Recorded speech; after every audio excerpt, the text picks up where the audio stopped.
સુરતમાં અગ્નિ વધી રહેલી ઘટના વચ્ચે સચિનમાં એક રેડીમેડ કપડાની દુકાનમાં શોર્ટ સર્કિટના કારણે ભીષણ આગ લાગતા 15 લાખ રૂપિયાનું નુકસાન થયું હોવાનો અંદાજો લગાવાઈ રહ્યો છે।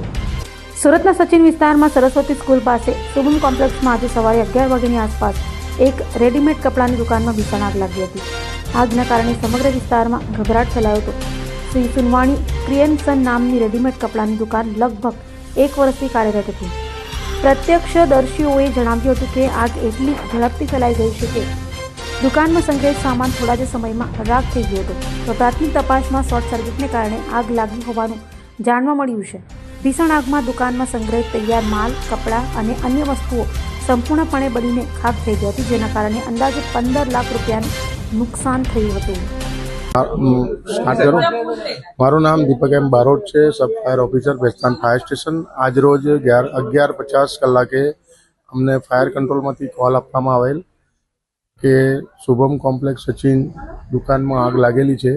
અમે તરત ઘટના સ્થળમાંથી નીકળી ગયેલા અને ઘટના સ્થળે પહોંચ્યા, જોયું તો દુકાનમાંથી આગ ચાલુ હતી। અમે ઘટના સ્થળે પહોંચી ગયા અને ફાયર ફાઇટિંગ કરવાનું કામ ચાલુ કરી દીધું અને આગને કંટ્રોલમાં કર્યો અને કુલિંગનું કામ કર્યું। દુકાનની 2 દુકાનો હતી, એમાં સિલાઈ મશીન હતા। ત્રીજી જે દુકાન હતી જેમાં આગ લાગેલી હતી એમાં 2-3 મશીન હતા અને રો મટીરિયલ સિલાઈ કાપડનું રો મટીરિયલ પડેલું હતું, જે તમામ બળીને ખાક થઈ ગયું છે।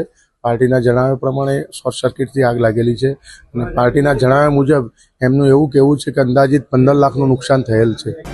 અભય થઈને નિષ્પક્ષતાથી નિરપેક્ષ રીતે વાસ્તવિકતાનો અરીસો રૂપી સચોટ માહિતી લાવતો સત્યની સાથે અભય ટાઈમ્સ।